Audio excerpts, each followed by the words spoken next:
All right, so getting on with our positional rankings, today we're going to be hopping into one of the most exciting positions in baseball in third base. Might be a controversial list today because there are so many good third basemen in baseball today, and it is very hard to pick them and rank them 1 through 10. But I got my list here, so let's hop right into the rankings. Coming in at number 10, I have Kris Bryant of the San Francisco Giants. Just a couple of years ago, Kris Bryant was argued to be one of the best third basemen in baseball. And while the past couple seasons haven't gone in Bryant's favor, he is still definitely a very good third baseman in today's game.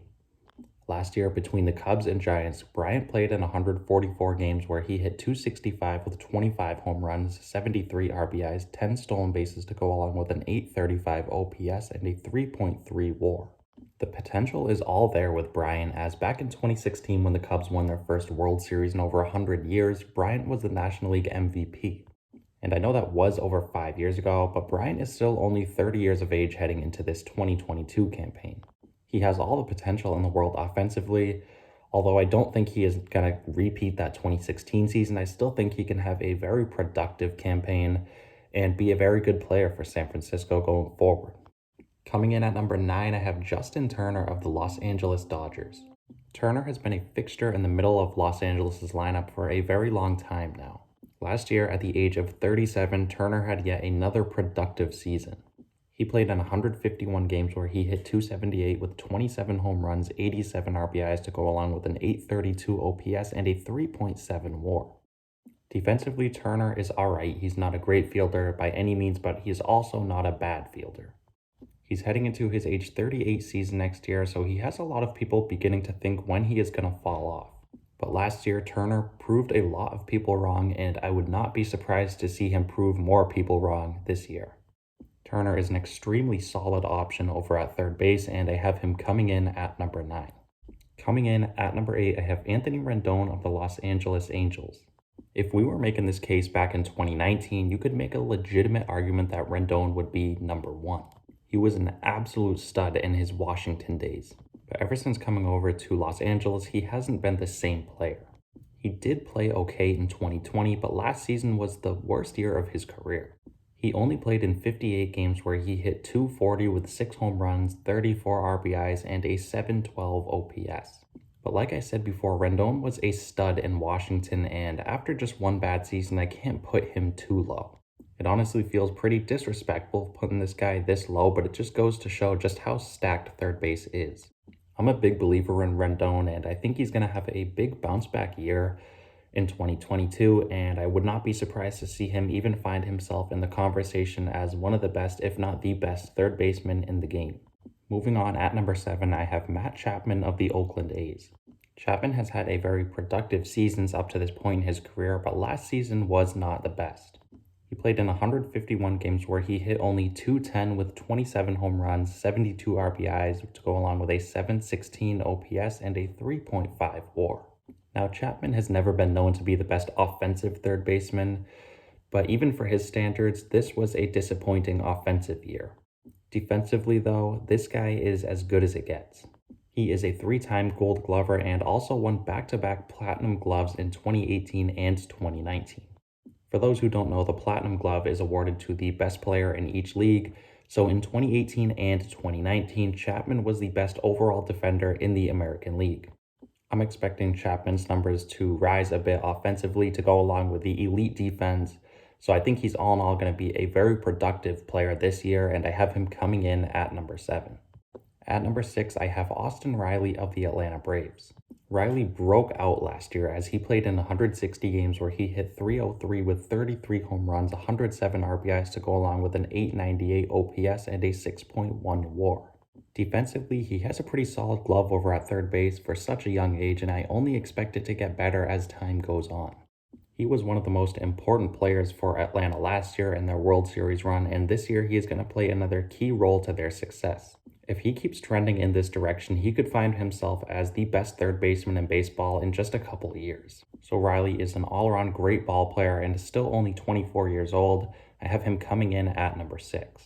Getting into the top 5, at number 5, I have Alex Bregman of the Houston Astros.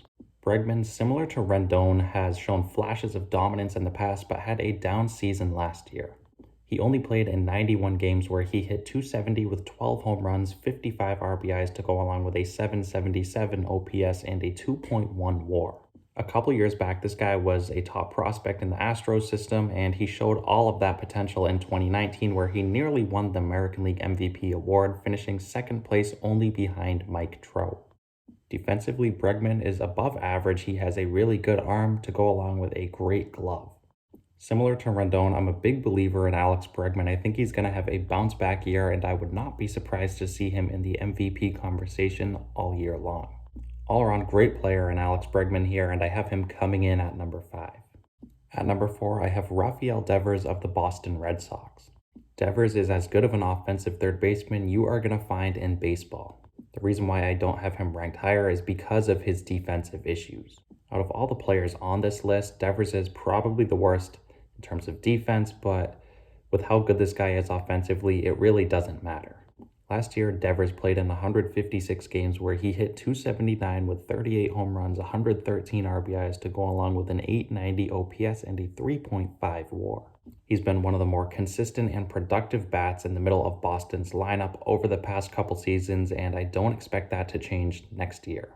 Devers is so talented offensively that if he even makes his defense average to slightly above average, you could make a legitimate case for this guy to be the best third baseman in the game. Devers is a great player, really fun to watch, and I have him coming in at number 4. Getting on to number 3, I have Manny Machado of the San Diego Padres. Machado has been one of the best all-around third basemen in baseball for a really long time. And last year, he reminded people why he is in the conversation for the best third baseman in the game. He played in 153 games where he hit 278 with 28 home runs, 106 RBIs, 12 stolen bases to go along with an 836 OPS and a 5.0 WAR. So offensively, Machado really does everything you want. Defensively, he also does everything you want. He has as good of a glove you're going to find over at third base, and he has an absolute cannon of an arm over at the hot corner. Machado is in the middle of his prime years right now. He is one of the best third basemen in the game, and he is going to have yet another monster campaign in 2022, and I have him coming in at number 3. Moving on, at number 2, I have Nolan Arenado of the St. Louis Cardinals. Up to this point in his career, Arenado is as consistent as it gets, and he is one of the best offensive and defensive third basemen in the game. Last year, in his first season in St. Louis, Arenado played in 157 games where he hit 255 with 34 home runs, 105 RBIs to go along with an 807 OPS and a 4.1 WAR. When you take into account that this was considered a down season from Arenado, it just shows just how good this guy really is. Outside of the shortened 60-game season in 2020, his 34 home runs and 105 RBIs were his lowest totals since his second season in the big leagues back in 2014. And this guy also isn't too bad defensively. In fact, he is amazing. Since entering the league back in 2013, Arenado has won 9 straight gold gloves and 5 platinum gloves. With the consistent greatness that Arenado has shown offensively and defensively throughout his career, he is on pace to become a Hall of Famer. He's a 6-time All-Star heading into his age 31 season and his second season in St. Louis, and I would not be surprised if he had an even better year next season. And getting on to number 1, the best third baseman in baseball today, I have to go with Jose Ramirez of the Cleveland Guardians. Ramirez has been criminally underrated throughout his career, and I am here today to give him the respect he deserves.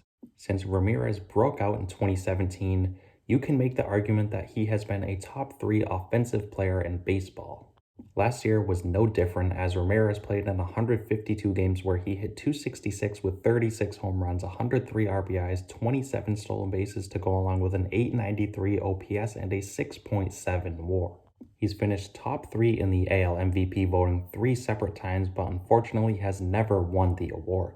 One reason why a lot of people have not given him the respect that they give players like Nolan Arenado and Manny Machado is because his defense wasn't necessarily on their level. But last year, Ramirez's defensive numbers were up all around. He really went from a below average to an average or even an above average defender at third base last year. So when you look at the offensive numbers and just what this guy can do offensively to go along with improved and above average defense, I couldn't put him anywhere but number 1.